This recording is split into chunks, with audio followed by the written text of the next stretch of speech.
quarta-feira à noite, minha mãe me ligou e avisou que iria colocar meu pai no asilo. Tinha se tornado impossível cuidar dele. Não tive outra opção a não ser apoiá-la. Estávamos todos sofrendo muito. Na primeira visita que fiz ao meu pai, ele não percebia em que lugar estava e muito menos quem eu era. Naquele momento a ficha caiu. Meu pai estava com Alzheimer. Dia 4/10/11. Cheguei às 22h15 do supermercado e ela estava deitada, com a cuidadora tomando conta. E Tereza, loura linda, fez essa declaração para mim. Ele é meu filho, meu pai, meu tudo. Eu amo ele, ele é muito bom. Aí eu percebi que ele estava assim, muito distraído, esquecendo fácil de tudo que eu pedia ele para fazer. Ele ia para a rua, não fazia, mandava comprar as coisas, ele não comprava. Chegava em casa com o dinheiro no bolso e não trazia. Aí eu perguntava para ele, não comprou isso assim que eu pedi a você? Ué, você pediu? Aí eu comecei a perceber a distração dele. E ele andava muito assim, cabisbaixo, não conversava. Aí eu pensei assim, ele está precisando de um neuro, vou levar ele no neuro.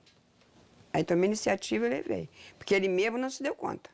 Na verdade, nós não percebemos. Minha mãe apareceu com uma pneumonia, eu fui na casa dela, ela estava febril, eu resolvi levar ela no médico dela. O médico diagnosticou uma pneumonia e percebeu que ela não estava bem. Aí pediu uma tomografia, aí pediu para que eu levasse mais 2 filhas para conversar. Aí chegando lá, ele diagnosticou. Foi um baque, E até hoje tá a onda, de vez em quando a gente tenta acordar e dizer, será que hoje ela vai acordar e falar com a gente normal? Por mais que saiba que não. O que você fazia para ele ir tomar o remédio? Não, no início ele tomava normalmente. No início ele aceitava bem o medicamento. Tomava, eu ficava administrando remédio para ele, dando remédio. Inclusive, ele usava um adesivo nas costas, no início, naquele adesivo, um remédio, não me recordo o nome. Era um adesivo, ele usava normalmente. Nunca questionou nada, nunca perguntou, nunca disse assim, o que eu tenho? O que está acontecendo comigo? Por que tanto medicamento? Nunca perguntou nada para mim. Usou o remédio simplesmente e aquilo foi evoluindo aos poucos. Então eu passei a escrever tudo aquilo que ela dizia, né? Nós já tínhamos tido essa experiência de escrever de um para o outro, né? E o fato de eu passar a escrever aquilo que ela dizia, nos momentos em que ela conseguia dizer alguma coisa, para mim foi fundamental eu começar a anotar essas coisas dela. Isso me fazia um bem, me faziam de novo crescer na paciência, na amorosidade, no entendimento, na aceitação. Isso, para mim, foi fundamental. Para mim, me faz me reencontrar com aquilo que era a minha loura linda. De repente, a gente fica sem aquilo e a gente teve que se reinventar. E com essa dificuldade, a gente tem que aceitar também a limitação de cada um. Porque também é um teste. É um teste para nós, família, irmãs, saber quem é que foge, quem é que está aqui na lida, quem é que passa igual um e vai. E isso ter que aceitar e chegar, olha só, eu acho que você não está vindo tanto. Leva um puxão de orelha, vem um pouquinho. Minha mãe teve 15 filhos, criou 14. Eu tenho 13 irmãos. E todos vivos? 13 vivos. E aí eles se mantêm distantes? Distante em relação a quase tudo, né? Visitam um pouco, nem procuram saber se ela tem um remédio, se ela tem uma roupa para sair, se tem um médico para ir. Assim, eu estaria sendo injusto se falasse todos. Tem uma irmã só, que ela vem todo dia, ajuda no que pode, ajuda a dar um alimento a ela, às vezes dá um banho. Mas o restante vem uma vez ou outra na semana, quando vem. Aí isso se torna um pouco complicado, né? Primeiro chamei os irmãos dele, conversei e pedi ajuda. Ninguém pôde me ajudar. Disse para mim assim, faz o que você achar melhor para você. Foi a palavra que eu ouvi dos filhos dele. Quer dizer, como é que eu ia ficar com uma pessoa dentro de casa naquelas condições? Eu não podia, já não estava mais tendo condições de ir a um médico para mim. Porque como é que eu ia levar ele para o médico? Passei a tomar conta de uma criança. Ficou como uma criança de 1 ano que você tem que se preocupar com ela para não mexer nas coisas. Entendeu? Não botar nada na boca. Passou a ficar assim. Uma preocupação total com ele. A minha amorosidade com a minha mulher aumentou mais num sentido de que eu estou cuidando de uma pessoa que precisa ser cuidada. Isso é o amor. Mas a gente, como ser humano nessa terra, está esperando o amor que tenha um retorno. Eu tô amando, mas cadê o retorno?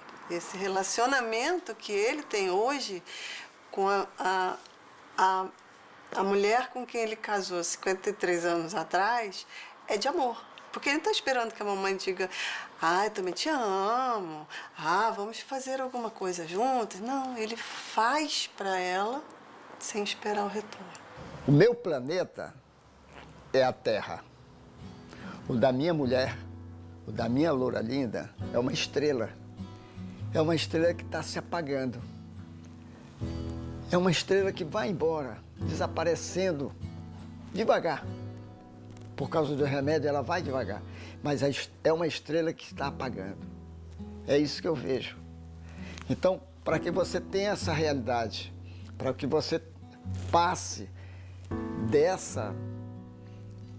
disso que é um estágio, sair de um lugar para o outro, sair daquele lugar maravilhoso que era as contestações, as brigas, as amorosidades, as trocas, tudo aquilo lindo e maravilhoso que não existe mais, e ter uma coisa tranquila, pacífica, calma, sem que o interlocutor diga para você, não, isso está errado, não faça isso, você está brigando comigo, não é para brigar comigo. Então, aquela briga que tem que existir entre marido e mulher, não existe mais.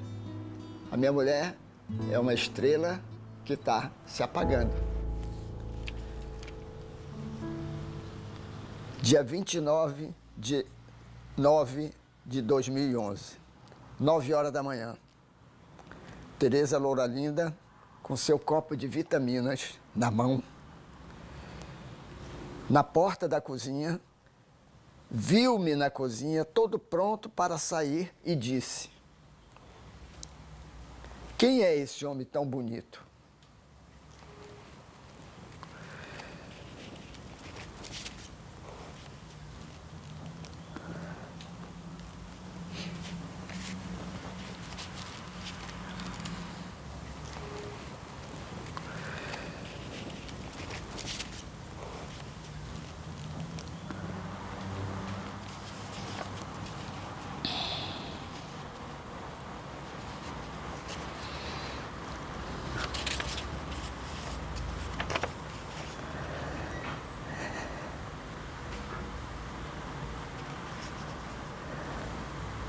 (10 de abril de 2012, 22h45.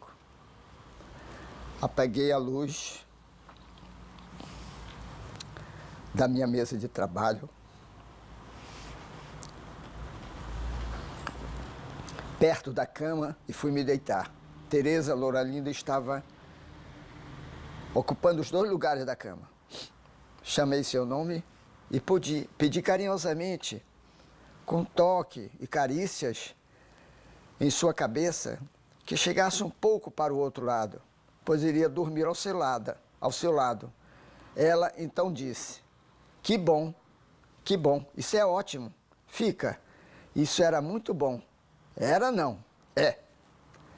Abracei-a, fiz massagem em sua costa, braços, cabelos louros lindos, e ela já estava dormindo outra vez.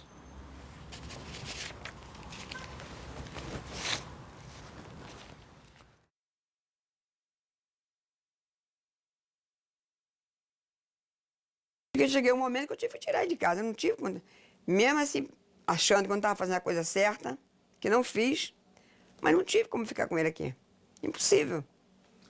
Pra você falar a verdade, eu nem sei se isso é muito aprendizado. Eu só percebi, assim, que minha mãe mudou muito. Essa doença veio trazendo muita mudança. Minha mãe era uma pessoa rígida, difícil de lidar. Assim, quando eu era criança, quando eu fiquei adolescente, que eu engravidei, ela era uma pessoa muito difícil, muito rígida.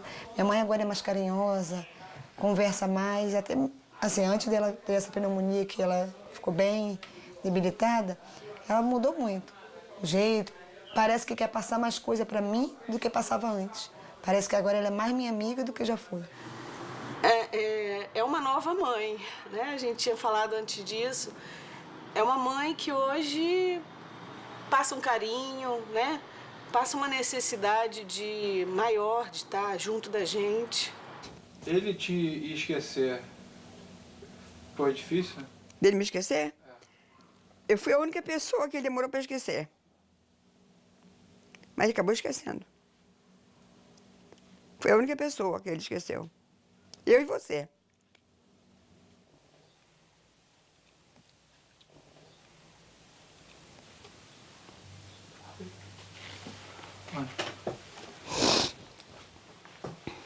Escuta. Pelo amor de Deus, não vai aparecer eu chorando, não. Pelo amor de Deus. Não, mas o que eu... Você pegou na pior parte. O que eu aprendi que eu cuidei aqui do meu pai de uma forma que eu nunca tinha cuidado.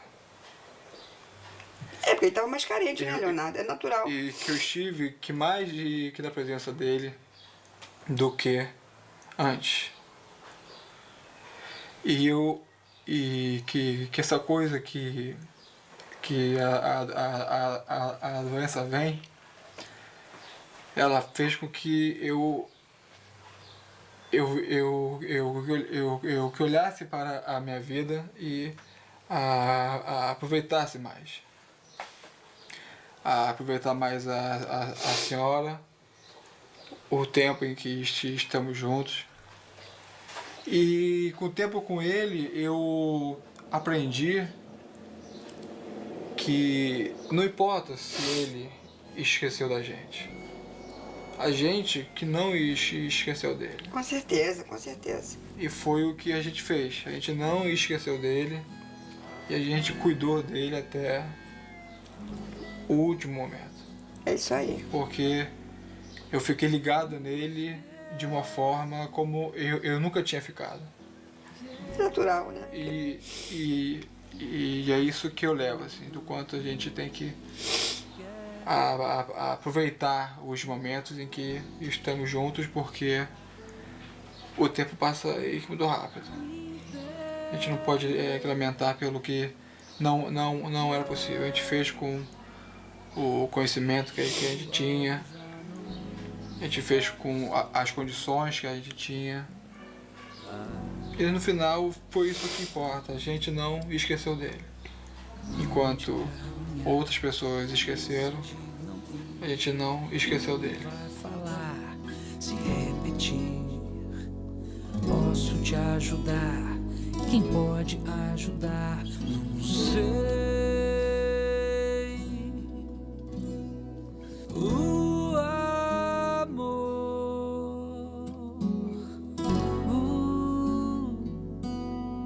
no afeto ou na lembrança.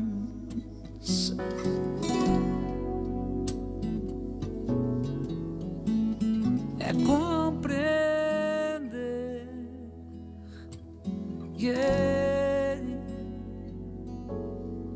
esse olhar. Por onde caminhar, decidir não ir. O que vai falar, se repetir. Posso te ajudar, quem pode ajudar? Não sei.